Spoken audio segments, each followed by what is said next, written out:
Thank you very much, Mr. Speaker. Mr. Speaker, I rise tonight at this late hour to add my views to that of my colleagues on this side of the House in frontally rejecting this motion that is designed to delay Guyana's development. Mr. Speaker, it is of great interest that every time something big, transformational, that could turn Guyana around, it is of a great wonder, why is it, that members of the other side of the House continually attack and seek to stymie and jeopardize its success. Mr. Speaker, despite of our politics, Guyana, all of us share this space, and we have a common vision, and that is prosperity for all the people of Guyana. This motion, when I read it, especially in its final be it resolved clause, is designed to stop progress. And to that, the PPPC administration tonight say a resounding no. We're not going to stop the progress. Mr. Patterson said he asked 24 questions. And that simply tells us that he has a comprehension problem. And it is no fault of the PPPC. And the purpose of the National Assembly is not to teach comprehension. The purpose of the National Assembly is to ensure we put in place legislation and policy framework for the development of Guyana. Things that you don't understand, do your research. Or engage in a one-on-one with people who have the information to help you. Mr. Speaker, Mr. Patterson said that we are going to be generating electricity that there are no end users for. What a sad statement to make. Mr. Speaker, when we went to the people of Guyana, as we campaigned for the 2020 election, this is what we told the people of Guyana. We're going to afford, by way of infrastructural development, 50,000 families will get access to house lots so that they could own their own homes. That simply means, sir, 50,000 families need electricity at independent units so that they could live. Mr. Speaker, we promised Guyanese 50,000 jobs, and we highlighted to them how we're going to create these jobs in agro-processing, in light manufacturing, in information communications technology, in tourism, whether it be medical tourism, sport tourism, ecotourism. Mr. Speaker, we told Guyanese that our children who are graduating from university would have an opportunity to get real jobs paying enough for them to stay in Guyana, so that we will not continue to have the brain drain that existed under the PNC, AP, and UAFC administration. So, what we would have done, Mr. Speaker, The gas to shore project is just one item in a menu of measures for the transformation of Guyana, but it is a very important item because the main cry of the people of Guyana to see Guyana transform and develop, and the hindrance to that over the years has been the cost of electricity. Mr. Speaker, you will recall that right here in the National Assembly, I think it was in the 10th Parliament, the APNU AFC at that time used their one-seat majority to kill a transformational project called the Amaya Falls Hydro Project, which we told the entire nation would have brought electricity down by 50%. Mr. Speaker, that project was killed by people who were afraid. That project at that time, Mr. Speaker, was not costing taxpayers 1 cent or $1. It was not costing taxpayers 1 cent or $1. But the end result would have meant a cut in the cost of electricity by a minimum of 50%. It was the same group that is sponsoring this motion tonight that killed that then. And now that we are back in government and we are answering the energy needs of Guyana, they're attempting again to kill another project. But even though we are approaching the midnight hour, the people of Guyana are awake and are alert. And through their representatives here tonight, we are saying no, no, no. Mr. Speaker, it would appear that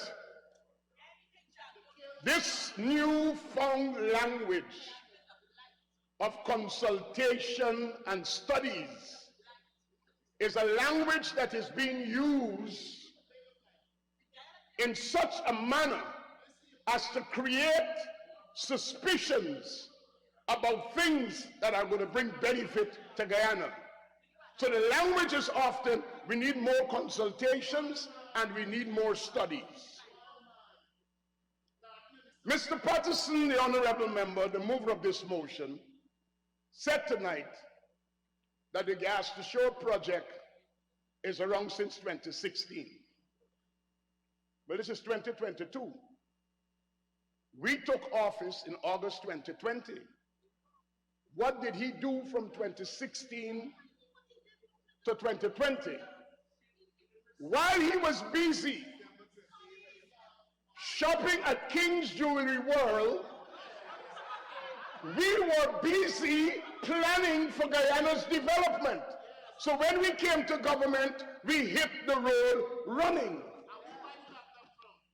Mr. Speaker, the question was asked, how are we going to get the current, or the electricity, I should say, from Wales to the Demerara-Berbice interconnected system?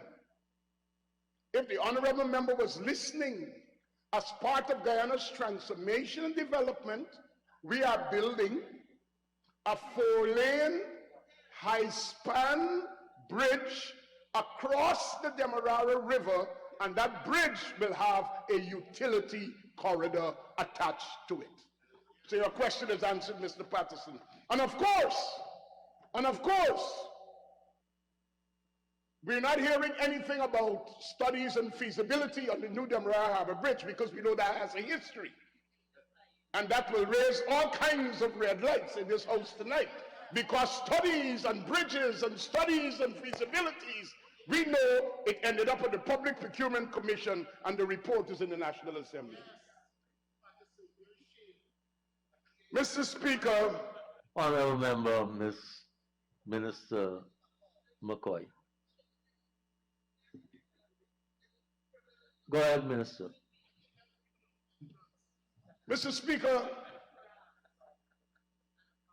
Guyana traditionally and Guyanese have lived along a narrow stretch of the coast.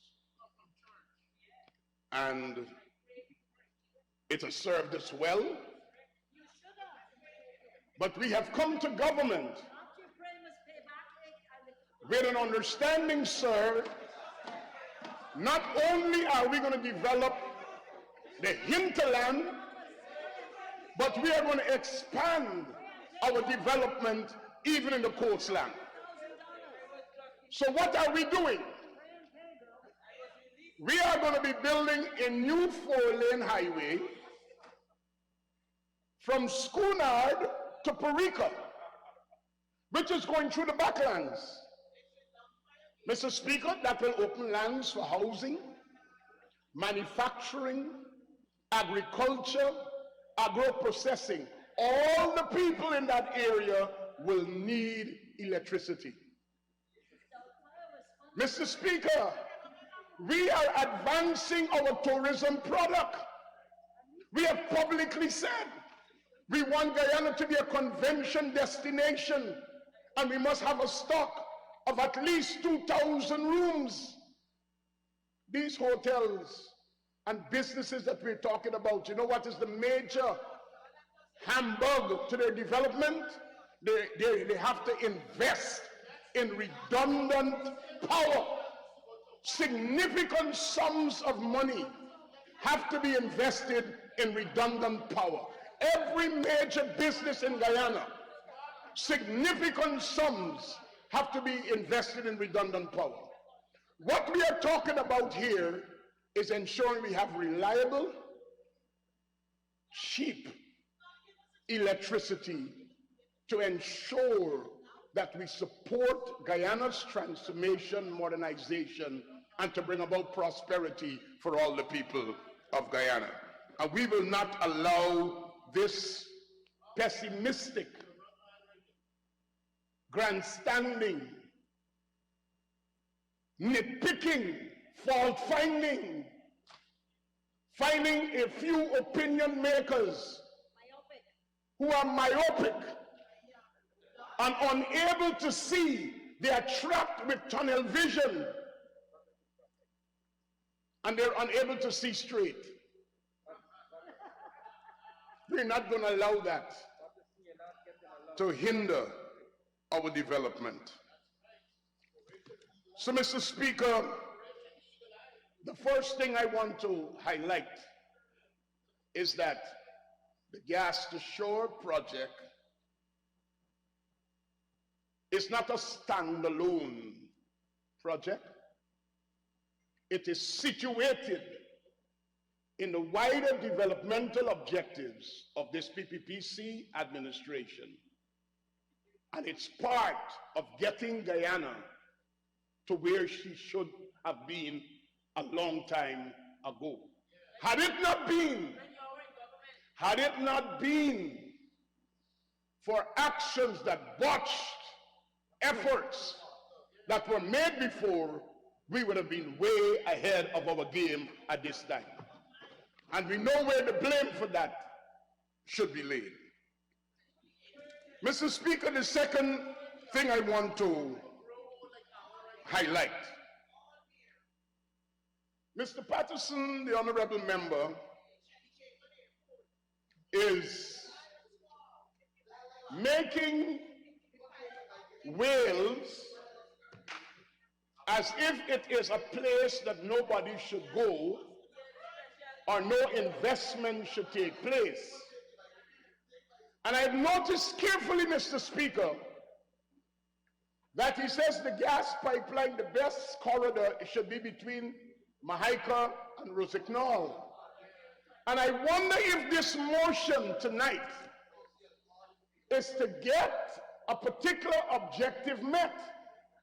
Because a number of players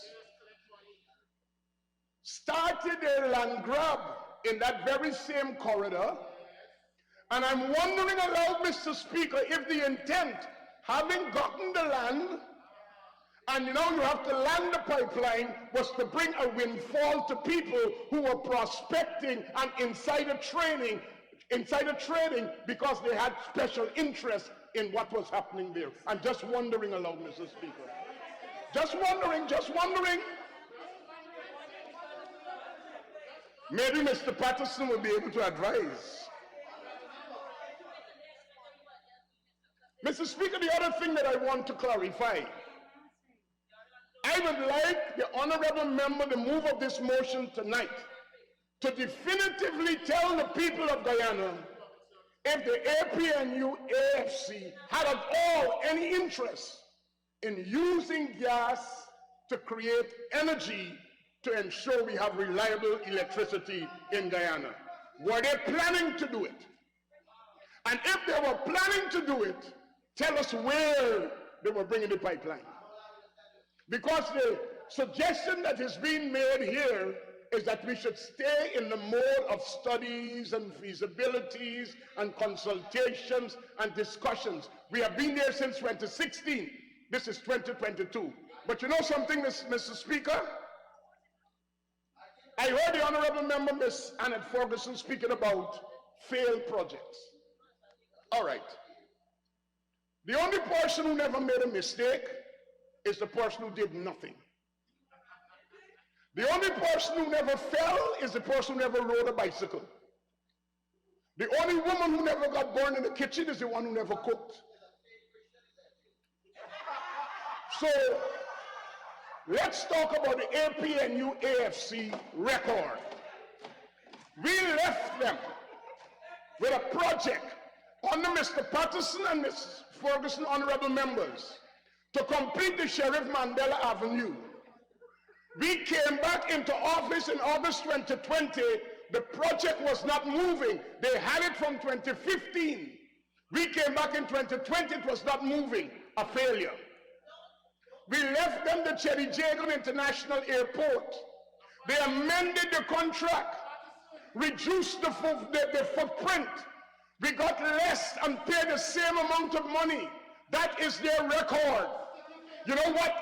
The one project, and I pray that nobody destroys it because our generations must be able to see the history and legacy of the APNU AFC is the famous Durban Park. The only thing they have done in 5 years. We left the Linden Mabura Hill project. We came back and had to take it and move it to implementation. A contract is about to be awarded, waiting in no objection from the CDB, but I was sitting in studies and designs and consultations and meeting with people for 5 years. That is the modus operandi. Doctor, do nothing, do little, do little, do little. And they want us to adopt that same mode. Do nothing, shop at King's Jewelry World, look for good bed sheets, admire good bangles, and arrange gift certificates when it's your birthday to get a gift. But that's not the way we do government. That's not the way we do government. How do we do government? We sit and we look at future, Guyana's future needs. We look at Guyana's developmental needs. So that is why we are opening up a new road linking the Quarantine Highway with the Kanchi Creek. All of that land will be opened up. Development will be coming. People will need electricity. We are opening up, Mr. Speaker, the Del Conte Road. The alignment has already started to be cut. We are moving from Perico all the way into Goshen. The road linking Region 4 and Region 7, Sand Hills, all the way to Bartica, opening up new opportunities for people. Wherever people go, they need roads, they need electricity, and they need internet connectivity. And these are things that we are working on. The Demerara-Berbice interconnected system is incapable at this present time of providing what is required. When we talk about gas to energy project, Mr. Speaker, we're talking about developing base load. Base load capacity must be developed. And while we develop base load capacity, we have to strengthen transmission, We got to reduce both technical and commercial losses, and that means that we have to get people to start paying their light bills, and we need the support of the opposition to ensure that when we start bringing sanctions to people in specific communities that are notoriously known for stealing electricity, that we get the support from them in this National Assembly. So, Mr. Speaker, the issue of environmental safeguards. Mr. Speaker, all over the world, in the industrialized nations, in developing nations, whenever a major project is going to be undertaken, you always have to take into consideration environmental safeguards, especially in light of what is happening in our world and the agreements and the pacts that we are a part of as it relates to climate change. Mr. Speaker, but you cannot allow people to keep poking. Do nothing because you will affect the environment. Do nothing because this is not environmentally sound. But you know what? The very same people who do that benefit by going to places that have utilized the resources that are available to them and have prospered their countries. They go there, they benefit, they study, and they enjoy everything there, and then they come back together and says, do nothing, do nothing, do nothing. We are not reckless. We have a responsible environmental protection agency in Guyana, a responsible environmental protection agency. And the task force that is dealing with a gas to shore or gas to energy project have done all the necessary things to ensure that what is required for the protection of our environment is safeguarded. So we don't need to be harping on this particular issue. But what is most laughable, and I heard Mr. Patterson said it, the honorable member, and I couldn't believe when I heard it. He's asking the Parliamentary Special Committee on Natural Resources to do studies. He's rewriting the scope and work of the committee. This is very serious. It is one way of saying, put it there, and then the committee will say, well, that's not our job. And that's the end of it. It is clear that this is not properly thought out. Mr. Patterson, the honorable member, could have all of his questions answered by having the Special Parliamentary Committee on Natural Resources summon the Minister of Natural Resources and ask all the questions that he wants to know so that he could get answers, not try to put a mechanism in place to stall something for Guyana's development. So I wish to expose that this approach that is being adopted is not carefully thought out, and it's not with Guyana's interests in mind. Mr. Speaker, the issue of GPL came up, and I don't believe that in a debate content must be based upon sarcasm and insults. But GPL, like my honorable colleague, Minister Deodat Indar said, was on its knees. You know why it was on its knees? Let the honorable member who brought this motion tell you why there was no governing board at GPL for years. No governing board. And in the absence of the board, the minister makes the decisions. Why is it that there was no board to oversee the procurement for major funded programs at GPL, which was funded by the IDB and the EU? And in the absence of the board, who was approving those procurements? The minister. And Mr. Speaker, what is worse, every one of those procurement issues amounting to billions of dollars came up for public outcry from bidders. People who bid brought it to public notice about what was taking place. And these are not matters that we are speaking about tonight for the first time. And then you will come here and say that, you know, we had no interest in GPL and we didn't do anything for GPL. When you examine the 46.5 megawatt investment that is taking place at Garden of Eden, you will discover that engines were bought and the civil works for the installation of the engines were not done. Engines had to be sitting, waiting on civil works to be done. So it was all a facade. When you told people we are buying 46.5 megawatts generators to get more power into the grid, but there was no facility to put the engines down to operate. There was nothing in place to ensure that the engines could provide transmission to the network to benefit from. And Mr. Speaker, this is the point I want to emphasize. The 46.5 megawatts of electricity is not additional power, because the transmission capability that Mr. Patterson left did not allow for an additional 46.5. It meant that when you put in the 46.5, you got to take out to keep the transmission at a level where we could still stay at just over 100 megawatts.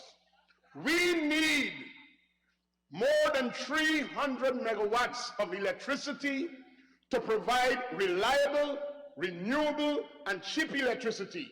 The Gas to Shore project provides one such opportunity. Amalia provides another opportunity. Investment in solar provides another opportunity. Investments in wind provide another opportunity. And we have to continue to work countrywide to ensure that this dream of cheaper electricity is realized. And I close by saying, Mr. Speaker, our big vision is not just to bring gas to Wales, but we are developing a whole authority. A whole development will take place around Wales. We will have liquefied gas. We can have fertilizers. We will have gas to power generators to give electricity, and downstream petrochemical development. This is what the honorable member, the move of this motion, don't understand. If he had understood that, he would have withdrawn this motion and asked for a conversation so that he could be able to get better. But don't use this opportunity to hinder Guyana.